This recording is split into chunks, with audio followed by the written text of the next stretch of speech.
The following is a clip from the highly acclaimed educational radio program, The White Riot Show. In the old days, it was considered that the left, the Democrats, the liberals, were the ones who protected free speech. And they were the ones who sort of protected and fostered this openness.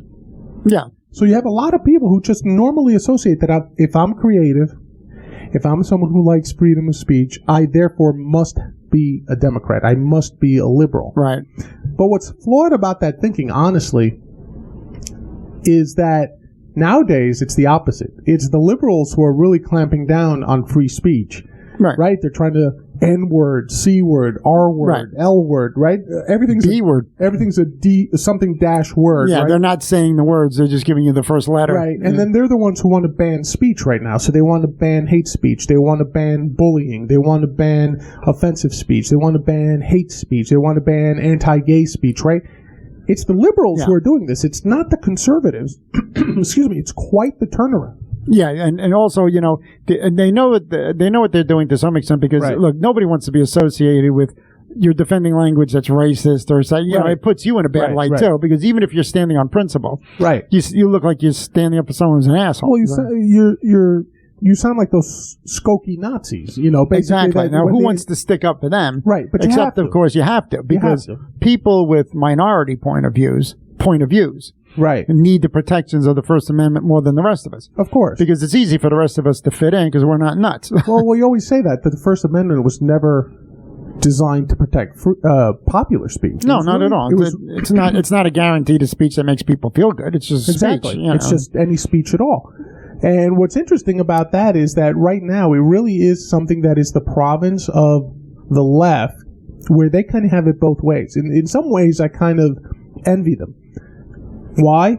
They're still thought of as being the protectors of the First Amendment.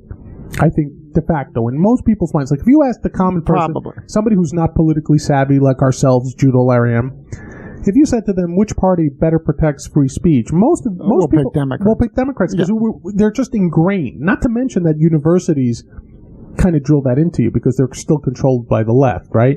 So when people come out of college, they're like, well, it's the left. You know, the Republicans are the ones with their moral majority and their, you know, right-wing religious nuts that want to clamp down. I remember that came up when Bush Sr. was president, and he wanted to have the flag amendment, the burning flag amendment. Yeah, the anti-flag. But, you know, and obviously you can't do that. And because even though burning the flag is a horrible thing, which I would never even consider, it's a form of expression. And yet, who struck it down in the Supreme Court? Scalia. Yes, Scalia. The conservative justice, who was the one who said it's free speech. It's protected free speech. Yeah.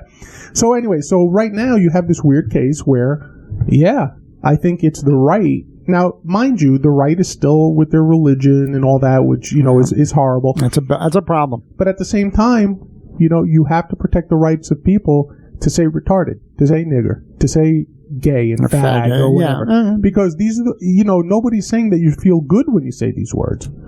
But the flip side of having thought police and speech police patrol everybody's, you know, what comes out of their mouths is horrifying. No, it's as anti-American, it's as un-American as you can get. Join us every week at www.whiteriotshow.com to follow the latest exploits of Big Fat John and Judo Larry M.